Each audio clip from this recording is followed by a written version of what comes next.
The human voice. It's the instrument we all play. It's the most powerful sound in the world, probably. It's the only one that can start a war or say, I love you. And yet many people have the experience that when they speak, people don't listen to them. Why is that? How can we speak powerfully to make change in the world? What I'd like to suggest, there are a number of habits that we need to move away from. I've assembled for your pleasure here 7 deadly sins of speaking. I'm not pretending this is an exhaustive list, but these 7, I think, are pretty large. Habits that we can all fall into. First, gossip. Speaking ill of somebody who's not present. Not a nice habit, and we know perfectly well the person gossiping 5 minutes later will be gossiping about us. Second, judging. We know people who are like this in conversation, and it's very hard to listen to somebody if you know that you're being judged and found wanting at the same time. Third, negativity. You can fall into this. My mother, in the last years of her life, became very, very negative, and it's hard to listen. I remember one day I said to her, it's October the 1st today, and she said, I know, isn't it dreadful? It's hard to listen when somebody's that negative.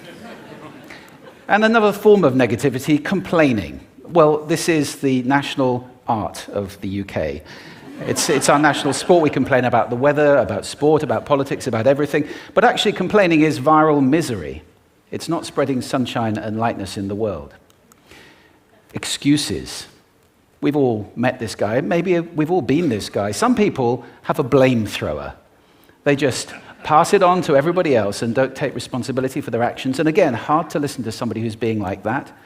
Penultimate, the 6th of the 7, embroidery, exaggeration. It demeans our language, actually, sometimes. For example, if I see something that really is awesome, what do I call it?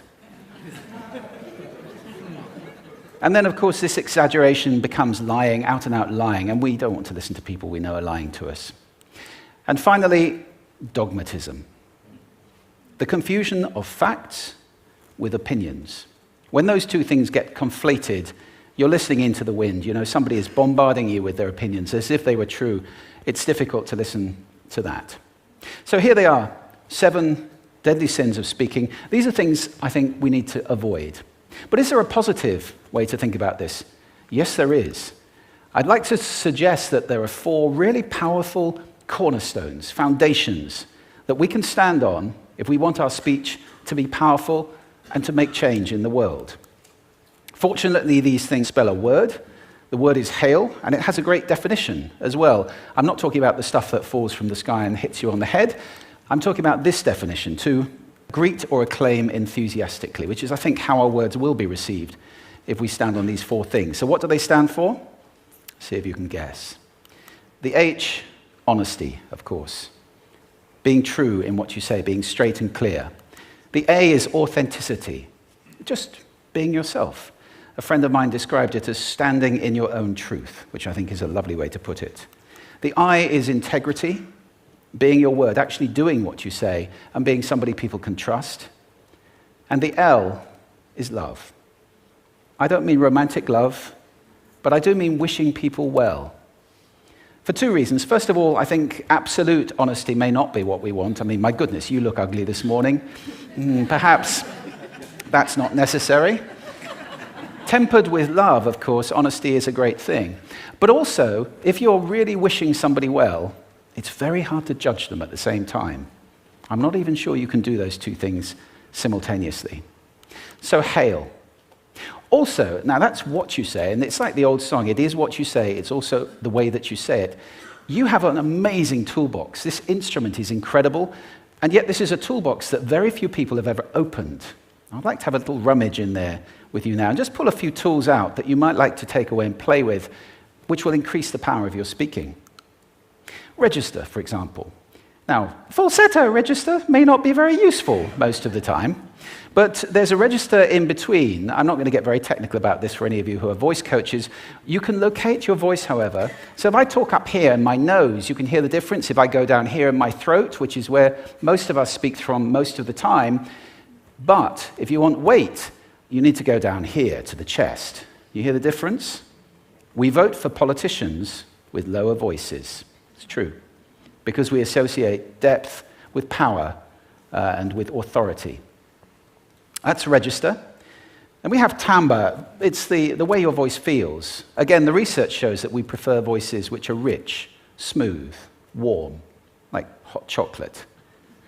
Well, if that's not you, that's not the end of the world, because you can train. Go get a voice coach. And there are amazing things you can do with breathing, with posture, and with exercises to improve the timbre of your voice. Then prosody. I love prosody. This is the sing-song, the meta-language that we use in order to impart meaning. It's route one for meaning in conversation.